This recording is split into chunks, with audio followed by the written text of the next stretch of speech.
Welcome to Deep Look, Ultiworld's weekly radio show about the current state of Ultimate.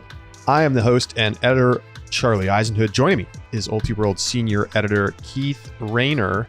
And the club postseason is underway. The first weekend of sectionals is in the books, and we got teams punching their tickets, Keith, to the regional championships. And not always much drama at sectionals, but enough to keep things interesting.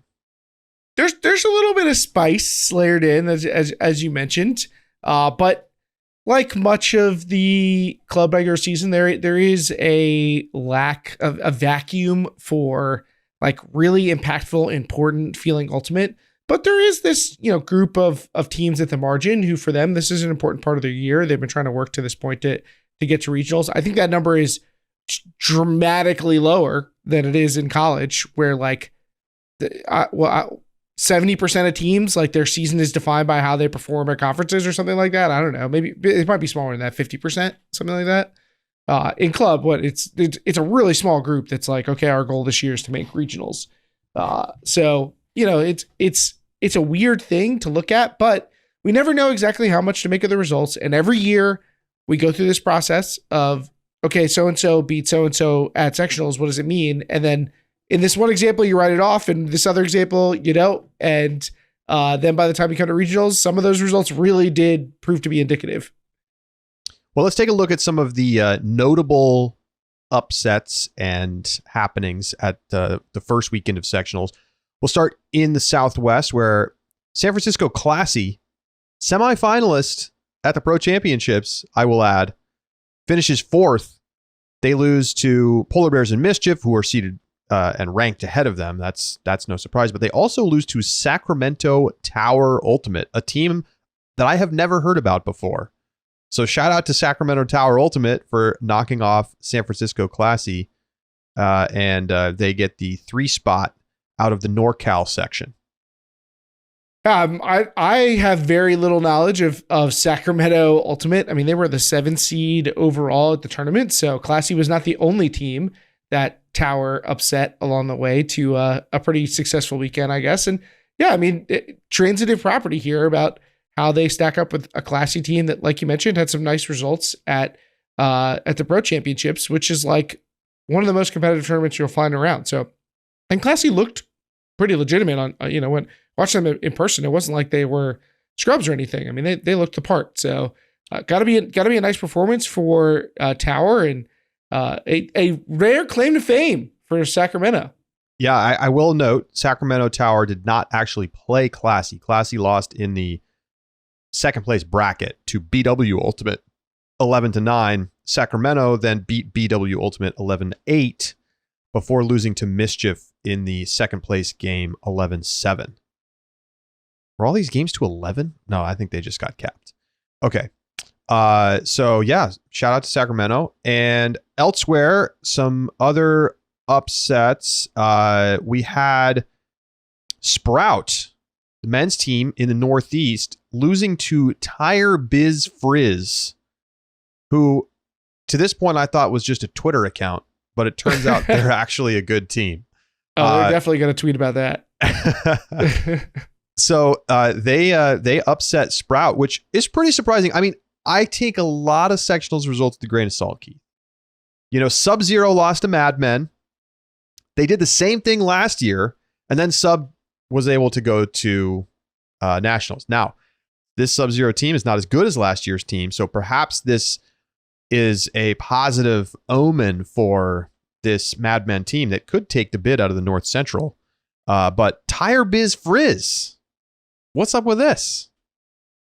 So, one of the reasons to actually take a look at this team is that they were pretty solid in the regular season, I guess. They didn't have any big results. They got blown out by Dig, but they were one of the top ranked teams algorithmically. I mean, they were they're 18th after running the post sectionals numbers, and they were not that far outside of the bid picture to begin with.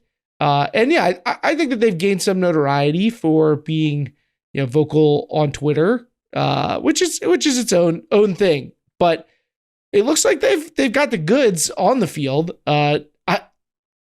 Sprout is good. I've watched Sprout play. Like they're a team that could make the club championships. And I don't think that they probably had their full lineup this weekend. I have no knowledge of that, but that's just my expectation. And the tire base for his team, it's like mostly college age players from New England college region, Vermont guys, and assorted other like kind of Boston area young players, to my understanding. Amherst is where they're supposed to be based out of. So it looks like maybe they have some Amherst alums and things like that. But they also beat Mephisto. So, Mephisto was just to the World Club Championships. You know what I mean? Like, yeah, We got a sleeper. An already deep problematic region for people. They have a bunch of those really good UVM guys, including Declan Kervick, who is an absolute beast for Team USA at Junior Worlds. He was one of the best freshmen in the country, and is pulling for UVM at college nationals, and like him and Gabe Couts, and like there's a bunch of really solid up and coming young players. It's kind of funny because it's like, how many of these teams are there going to be?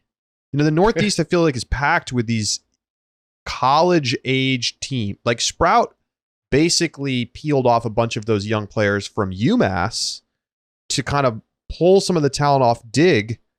And those teams were comparable for a little while. Now Dig has like brought back some of the best players from that Sprout team and is clearly the best team out of that area. But Sprout is good. And I think this Tire Biz Frizz team is good. I mean, you look at the results and you can't deny it. Like the only losses they have this season are to Dig. They are a team I know I wouldn't want to like have to face with my season on the line, but just another reason to get excited for Devons, I guess. Just another of the many trap games that are going to be laying in wait across all the divisions in Devons. Yeah, I feel like Tire Biz Frizz could be in the game to go. Very possible. Slow upset Sprocket. Technically, I guess Slow is the number 16 in our power rankings. Sprocket the 15 to win the East New England section. Pretty crazy stuff going on there. Boston Practice Squad finished fourth. They were a team that had never played together before, comprised of practice players from other teams that didn't make the series roster. Now, see, to me, this is a sign that we need to shrink roster sizes in the club division and stop having so many practice players allowed on teams. Because while it's a cool story for them to come and make regionals and like upset some good teams like Wildcard, I also think it's a sign that like, well, what if this was an actual team that actually practiced together? Like they could be good, and like that would be good for the depth of the division, right?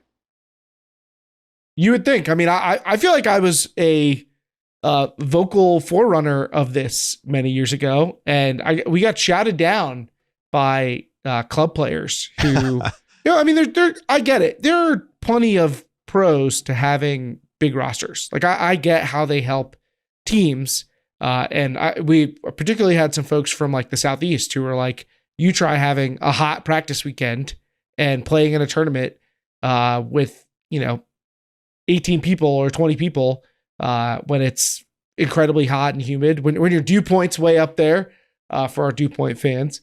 But I'm with you. I think that it would be a healthier environment for us to have smaller rosters and spread some of these players out so that teams like Boston Practice Squad could like actually exist instead of being a funny meme as the bottom seed at their tournament in one of the most competitive, probably one of the most competitive sections, period. Like, you look at the quality of team here, this is a pretty high quality section. And, they make it all the way to semis and finish in fourth. Like, it's pretty impressive. It's crazy looking at some of these sections. Like, Texas men's section sends 10 teams to regionals. 10. That's why there's 4 teams from Houston going to regionals. That's amazing. Houston's a big city, man. Shout out to the Harvey Cats who got the last spot. Where was I? I was looking at Northwest Plains mixed as it was noted that number 18 in our power rankings, Minneapolis no touching. We saw them do well at the US Open. They finished 9th. in Northwest Plains sectionals, where 12 teams qualified for regionals. Now, see, again, I would say that it's pretty likely that this is not the max roster for no touching. But at the end of the day, it's still pretty shocking to see this team lose their opening game to point of no return out of Stevens Point, Wisconsin, 13-12. And that sends them deep into the consolation rounds. Now, no touching went on to win the rest of their games. So it's not like they were at risk of really missing regionals, but I guess it was not the point of no return. They did in fact return. Making the semis of the major TCT tournaments, no guarantee that you're even gonna do well at sectionals. Which one of these are you? I feel like we're kind of throwing shade at the major TCT lineups this year. Well, I mean, it's just the way that the things worked out. Like you often just had one game that you had to win. Like you could lose all your games on day one. And then if you won your quarter, then boom, you're in semis. Well, look, like I mentioned, and we kind of glossed over, making the World Club Championships also not going to secure you. Mephisto didn't even make it to regionals. Oh God, they didn't even make it to regionals. That's crazy. They were supposed to be this really good this year. So, look, what are you going to do when you run into a buzzsaw like Tire Biz Frizz? What else do we see out here? Well, I mean, obviously, most of the good teams won their region per usual. What do we? There was in the South Central Women's Division, we had a little bit of an upset with what was the Austin team? Vengeance beating Houston Crush City, who was 25th in our power rankings. So Vengeance kind of like it's definitely not as good as Showdown was, but like the best team out of Austin now in the women's division. And perhaps a more credible threat in their region than some of the other teams. I mean, it's very much Molly Brown and everybody else, but there are like 3 teams behind that could finish in second, maybe even 4 in that region. So note that Omen beat Colonels by 2 to win their conference, or their section, that is. So Omen, for now, looking like they're going to earn that bid to nationals that they claimed during the regular season. This is going to be one of the surprises of the year if they pull this off. That's my opinion. Oh yeah, 100%. So I think it would be good right now. Oh, by the way, this was pretty interesting. Philadelphia Flight. Yes, we forgot about this one. Number 23 in our power rankings, upsetting Pittsburgh Parcha. And the score of that game was 11-10 to win the Founders section. That's kind of shocking. But, I feel like Philly having like a great women's team again is on its way to happening. Good result. Not going to take that away from Flight. My understanding is that Parcha was missing a few notable players, including like Erica Bacon.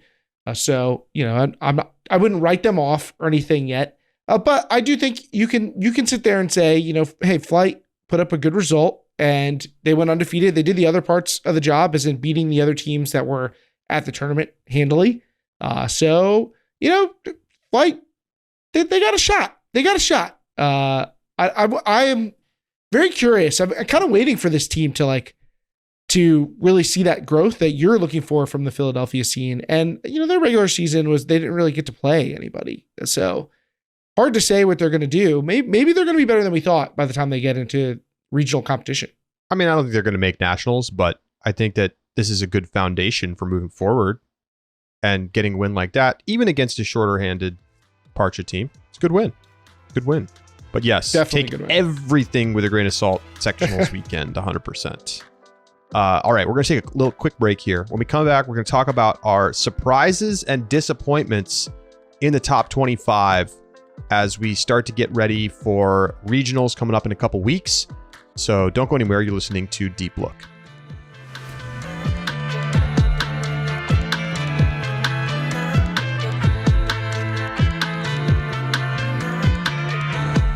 Time to talk about our friends at Sunset Lake CBD. Now, they run a hemp farm located just outside of Burlington, Vermont. And for years, Sunset Lake produced milk for Ben & Jerry's ice cream. And in 2019, they diversified and started growing hemp for CBD. I'll still take some of the Ben & Jerry's if they've got that laying around. Sunset Lake CBD believes that their farm table approach is the best way for you to get responsibly produced, high-quality CBD products that actually work. Sunset Lake CBD crafts topicals, gummies, oils, and more to help with stress, aches, and sleep. Sleep being a key one for me and my wife. It's actually been kind of a strange couple weeks. We've both had our parents have kind of medical situations going on that send them to the hospital. There's been a lot of stressful phone calls and texting, and you're trying to make sure everybody's kept aware of the situation, and you're trying to keep your parents relaxed and comfortable as best you can. You're trying to stress out yourself. It's a lot. It's a lot to take on. So for us, having something to help us relax and help us get a good night's rest, even despite some of the anxiety that comes with older parents, is so helpful. So using the gummies with the melatonin really helps, takes the edge off at bedtime, make sure I get a nice restful sleep so I can come back in the next day, get my work done, and still be able to help out my folks and my in-laws and my own family survive all the crises that come up in just everyday regular life. I really appreciate having those Sunset Lake CBD gummies with the melatonin available for me.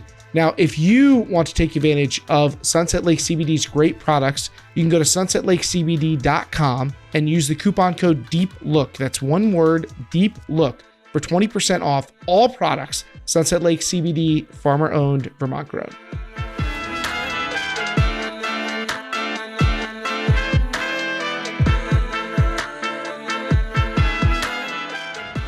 Welcome back to Deep Look. Now, before we get to our top 25 surprises and disappointments, just want to point out sectionals. I feel like when I was just kind of looking at the lineups this year and all the 16 team regionals, it's like, feels like things are pretty good in the club division right now in terms of just overall top to bottom participation. And I checked in with USA Ultimate, and Mark Zichterman, the new club director, let me know that they are up 11% this year in team participation compared to 2021.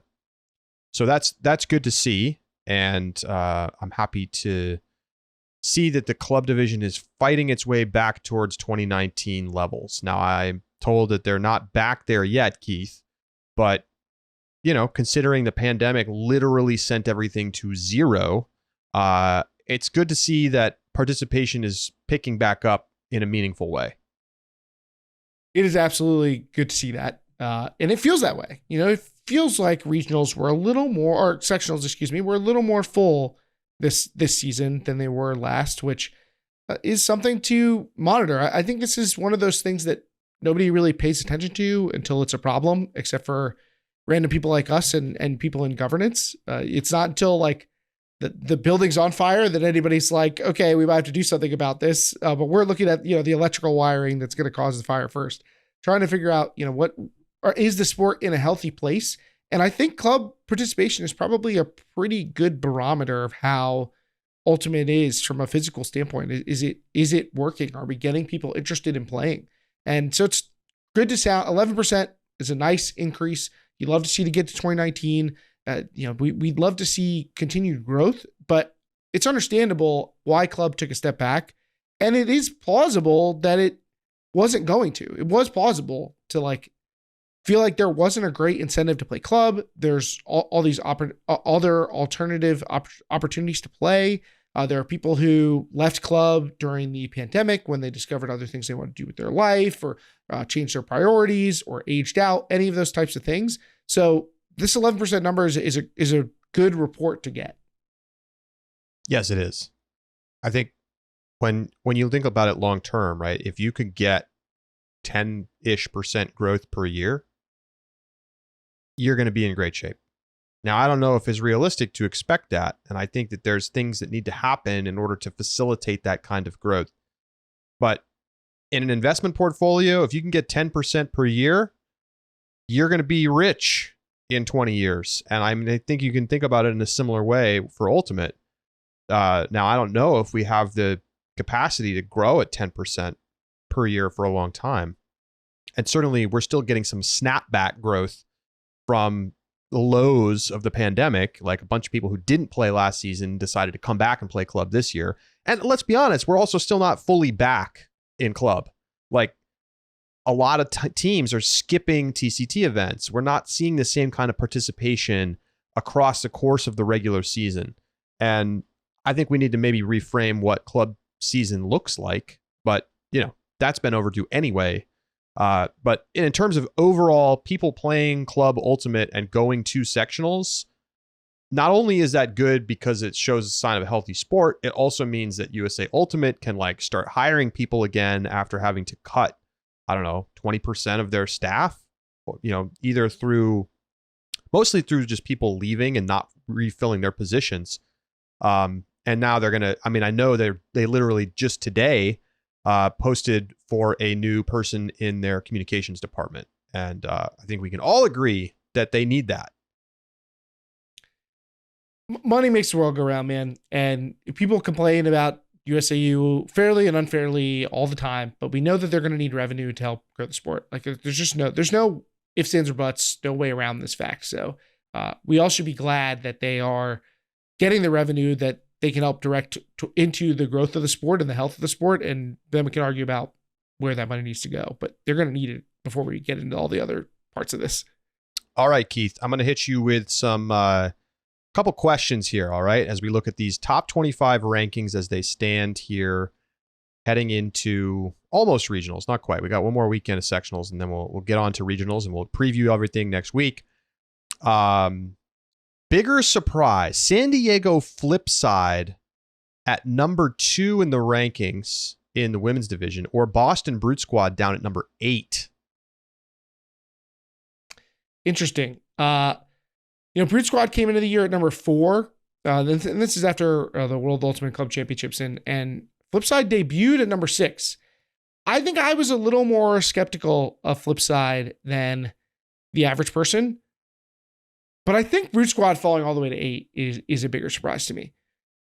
Flipside they're both pretty shocking, but we're just so used to the level of excellence that we get from Brute Squad. I mean, we've seen it for so many years, and I don't feel like this is really representative of what I would expect from this team in the long run.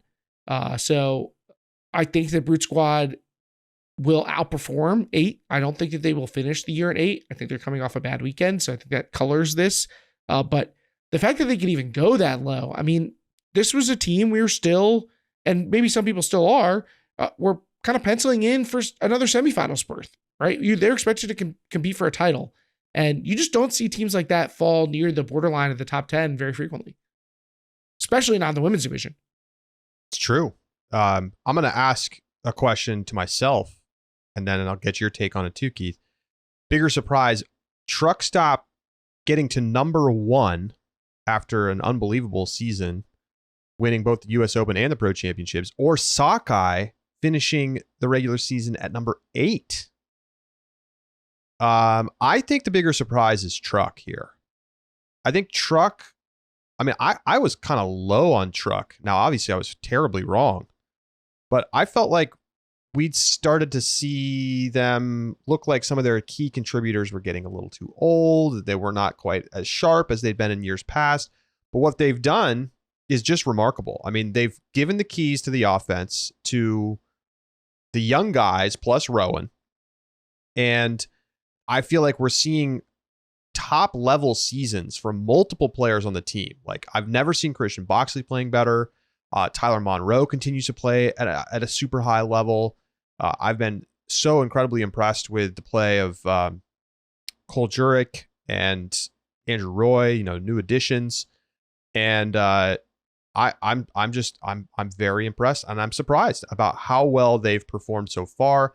The question, of course, will be, can they keep it up in the postseason after everybody gets the tape? Everybody gets up to full strength. We see Ring and Pony truly showing up at nationals and for the postseason, which is what they do. That is of course the question, but I'm with you. I think Truck Stop at number 1 was way off the board for me. I don't know that I was necessarily as low as you were on their potential this year, as far as like their level in a vacuum. But in the context of seeing other teams get better and add more experience, I wasn't sure that I saw Truck Stop making that same type of advancement. And to see them at number one, I mean, even if it's just putting them ahead of Sockeye, like saying they would be ahead of Sockeye at this point would have been pretty surprising to me, let alone that they're at number one and Sockeye's like at the back end of the top 10. So I'm going to go with Truck. Although, again, great picks, Charlie. You're doing a great job with some surprises that I think are fairly evenly shocking, even if we're coming down to our final selections. What you got something in mixed? Let's see in the mixed division what we've got. The teams that like off the top of my head are surprises are actually still mostly about where our rankings expected them to be. Mischief at 19? That shocks me. That one is a shocker to you? I mean, they were in the semi. Did they go to the final? They went to the final. Mm-hmm. They went to the finals in 2019. And then they didn't go to nationals in 2021. And now they're like, I won't say they're almost not in the top 25, but they're like not a relevant team. That's kind of crazy to me. Oh, the power of Mac Taylor. Although that's certainly not the only player that they lost. I mean, they lost plenty from the talented group that led that team to the finals appearance. But Mac appearing on a regional rival is definitely going to alter your projections for Mischief. So I that one, not that surprising. I mean, we had them. Our first rankings are post World, so we had a lot more information than we might usually in our first rankings. So they were about at that spot coming into our power rankings for the season. There really is not a ton of movement in mixed on that front, but just looking at them, like where everybody is situated now, are you surprised by Noise all the way at 9? They're coming off of I am a semifinals appearance. They make it to Worlds. It felt like they added talent. Are you surprised to see them all the way down to 9? I am. I think the question is going to be, how do they show up for the postseason? I'm not concerned necessarily about their team, and let's be honest. Like last year, they massively outperformed expectations. Massively. What was their path last year? I actually want to look this up because I feel like it's still sort of surprising that they got as far as they did. They were never supposed to be a team that got to the semifinals at Club Nationals. I mean, I know Robin Fenning is good, but this year they've been solid. I think that the one big question mark is that they lost to Sprocket and Toro at Pro Championships, but I don't know. Otherwise, they have lost to Dragon and Amp, top 4 teams in the division. They beat Polar Bears. It's a great win. Beat Slow. That's kind of the extent of their big games. So I don't know. I think them being in the top 10 feels about right, and I don't think I necessarily expected them to be a top 3 team or something like that. Well, you asked about their path last year. They won Pool A, where they beat Shame, Slow, and Loxa. And then they beat Sprocket in quarters to reach semifinals. Sprocket beat Love Tractor in pre-quarters, and they beat Sprocket in quarters. So them beating Shame is definitely that's the big win. Yeah, that was kind of the win that opened the door for them to make it to semifinals. I mean, that the 1 seed has such a crisp path to semifinals that like subsuming them is a great way to walk your way in. But that Shame team, I mean, they were not playing well. That's just the facts. Yeah, they had a terrible nationals. Any big disappointments in your mind? We already talked about Brute Squad and Sockeye both. Big disappointments. I would say there's some teams I kind of were hoping were going to perhaps take a step forward that we haven't really seen that happen. So teams like Nemesis or Bent in the women's division, I was kind of hoping we might see those teams like make a move, especially if we're going to see a deeper group at the top.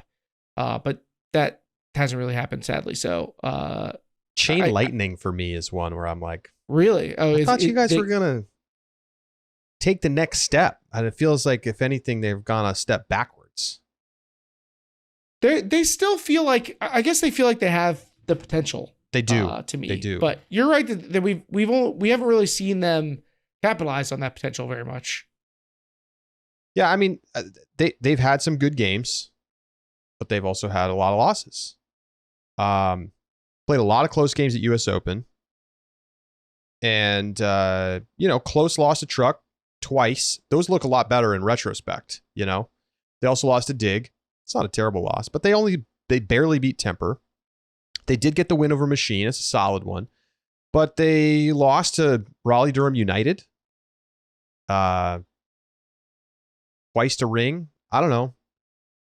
I just feel like I want to see them get some of those good wins a little more than beating Machine on day 2 of a tournament, which anybody would beat Machine on day 2 of a tournament. Yeah, that apparently that's a layup. It's a freebie now. Some of the positive surprises to me, not a ton of movement for Bravo, but I feel like they've gone up a tier in my estimation. Yes. So even though they moved from like 8 preseason to 5, they are that's a big gap in my opinion. Covering that kind They're of ground. legitimate semifinals contenders. Mm-hmm. Whereas I think before they were sort of like stretch, like a quarters team that was going to lose for sure in quarters. But now, I mean, that they're good. I would not be shocked to see them. Like, do you take them or Rhino to make semis, Keith? Oof. This assumes... I think I would take Bravo. I think this Bravo team has a really solid roster. They have a nice balance of throwers and athletes and defenders, and they have a system. Yeah, I think I like Bravo there. I think that they're kind of a quietly put together a semifinals quality team and kind of away from the spotlight. All right, that's going to do it for this edition of Deep Look. Make sure you join us for our subscriber bonus segment where we make our pre-regionals national semifinals picks. So before we make our official picks next month, and we have the seeding, we know the schedule and all that, just kind of taking a stock of where we think things stand right now for our semis picks at this point in the season. We're also going to talk about some dark horse teams that could make semis. For Keith Raynor, I'm Charlie Eisenhood saying so long. Get your subscription over at multiworld.com/subscribe, and we'll talk to you next week.